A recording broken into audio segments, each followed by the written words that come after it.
welcome to Bali in this wonderful, wonderful place. Beautiful. I know you look forward to trying out the pool, so I won't be long. I would like to know more maybe about you as a winemaker. How did you become a winemaker, and what is Alwin Jurtschitsch and what is Jurtschitsch Winery? Becoming a winemaker is kind of a family thing in our case, but I was not doing the traditional way of becoming a winemaker, so I did not learn how to drive a tractor from my grandfather. I was also always trying to explore, to get out into the wine world. So I was not only focusing on the Austrian stuff, because we are so much full of tradition and history, and I always wanted to try to get away from Austria to see something else. And so finally I found my first real love to wine and winemaking far away from Austria, in New Zealand. In Austria, harvest takes always a very long time. We are a very cool climate country. We're making cool climate wines, and so harvest means we're harvesting pretty late, November, December. It's always cold there, and I'm not so much a winter man. Also, I come from Austria. That's weird. And so I had a really cool experience in New Zealand doing a harvest in short trousers and cool young people. A lot of beer is involved to become a good winemaker. Yeah. And so I find my way for around from the new wine world, from Australia, New Zealand, South America. And then one day my father told me when he catched me from the airport, so now those times are over. You come back home to Austria and work with us on the winery, or you study something real, which means study winemaking. And so I had another 3 years of studying winemaking in Germany. And then I explored the old wine world in Germany, and I was traveling and working to France. And I got all of these weird terroir philosophies from the French guys and from the German guys. And finally I then came back home to Austria, and now I have a place where I can do it, where I can practice all my ideas I collected for 6-7 years traveling around. And now I found my love again in Austria to wine, and I'm pretty happy to work with Gruner Veltiners in Austria, which is the only place where it's grown, this variety. I didn't find it in the New World, not in France, not in Germany, and this is the next big challenge for me now. So you had a new honeymoon with Austria. Exactly, yeah. You talk about the Gruner Veltiners, so this is only one grape varietal. This is a unique varietal to Austria. It's common on all Jurtschitsch winery, but you have so many different wines, so does that mean that terroir has an influence on wine? Yes, especially for the Gruner Veltliner. It is a grape variety which is unique, and you just find it in Austria. It's a cold climate variety, and it loves the cool places around in our little river valleys, up on the hills, on different soil types.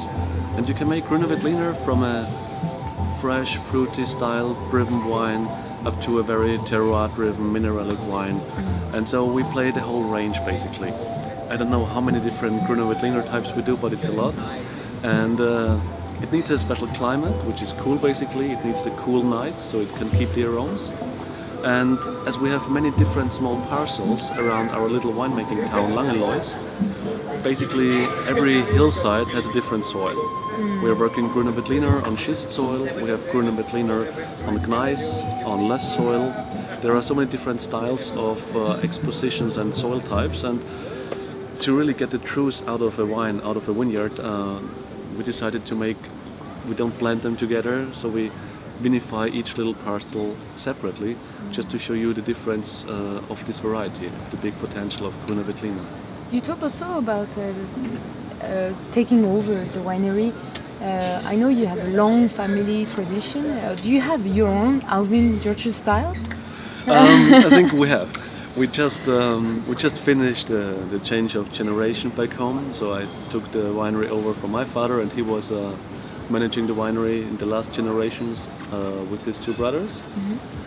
And it's a very interesting time, this change of generation. We became very diplomatic people, and you know, you have a lot of tradition you need to take care of. You cannot just go in and make bang. So revolution, it's not working on a family winery. It's more like a process which takes step by step. And I started very slowly, and I took over first the vineyard. We were changing our vineyards to organic. So I became a farmer, a gardener. I was really outside, getting to know my terroir, getting to know my place. And so I walked on into the cellar, doing the harvests back home, getting more responsibility. The best thing was that my girlfriend, who is the cellar master, the winemaker, she joined me in 2009, and so we are a pretty young team actually, working in this 700-year-old cellar, and we follow our own ideas. And the great wine, it always starts. You get to know your vineyard, but it always starts in your head with a good idea of taste of a place, and it takes a while till you get the sense of place and you know which type of wine comes out of which terroir of which vineyard. And so we have our young ideas, still respecting all this traditional stuff we have back home, and this is going to be our future. So it's not that we change everything around, we're not going to become more modern or something. It's in some ways often a step back into tradition again. How hard is it to work as a couple, doing the same wine? We are in a very lucky situation that we have the same taste. Oh, that's so good. We love the same style of wine. Otherwise, it would be really difficult, I think. But I'm more out in the vineyards, and I just try to bring Stephanie the best grapes I can make. And in the cellar, we do a lot of tasting together. But when you want to make a good wine, there must be one philosophy, there must be one idea which both of us are following. And so we are amazed how every year it's getting more concentrated or more compact, our ideas that we can bring into our bottles then. Okay. I have a question more about your experience here in Asia. You went to Singapore, to Jakarta, to Bali. What is your impression about the wine culture and about the potential of Gruner Veltliner to really pair with the Asian food? So, I mean, Gruner Veltliner, we're talking about Austrian wine, which has about not even 1% of the world wine production. And all the Austrians, they love their wine, and basically we drink all the wine we produce in Austria. Okay.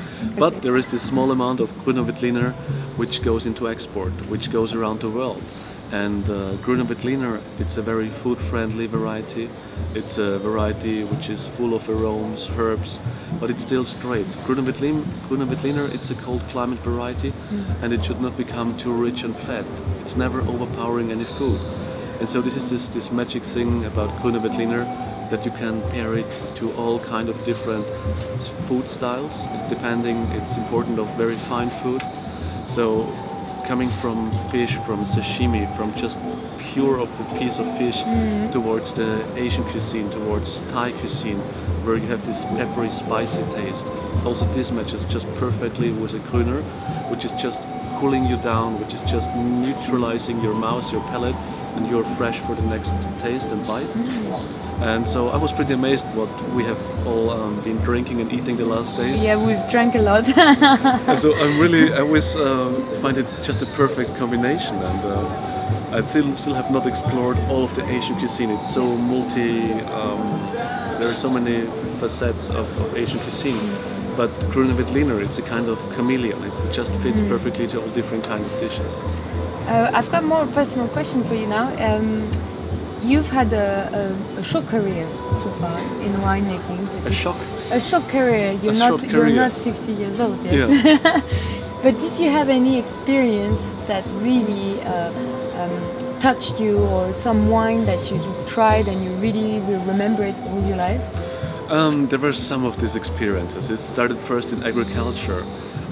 How you can really make out of nothing, out of just a piece of soil, a wonderful plant, and to become a cultivator of a land, and to be responsible for a piece of land you care about, and you get the feeling, and you build a relationship to it.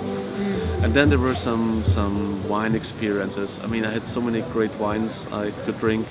I think I cannot remember all of them, but there were some of these special wines I tried where I found the truth in the wine. It was, for example, one time in Germany, it was a wine from Egon Müller, Auslese. This is just, it's unique, it's crazy, and you learn so much about harmony between terroir and also the charismatic person behind the wine.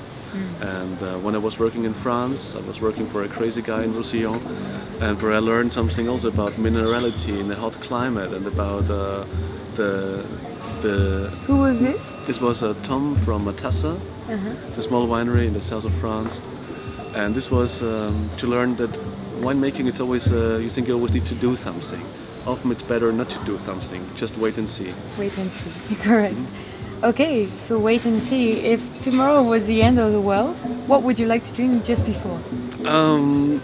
I would go. First, I would definitely choose some kind of wine, and then I think I get a whiskey before the world goes down. Okay, let's get drunk. Okay, thank you very much, Alvin, and thank you for coming to Singapore, Jakarta and Bali with us. And I wish I will be able to visit your winery in the winter, so I can have a good idea. Make sure in the summer. It's too in cold the summer, in Austria. okay. Thank you very much. Goodbye. Thanks. You're welcome.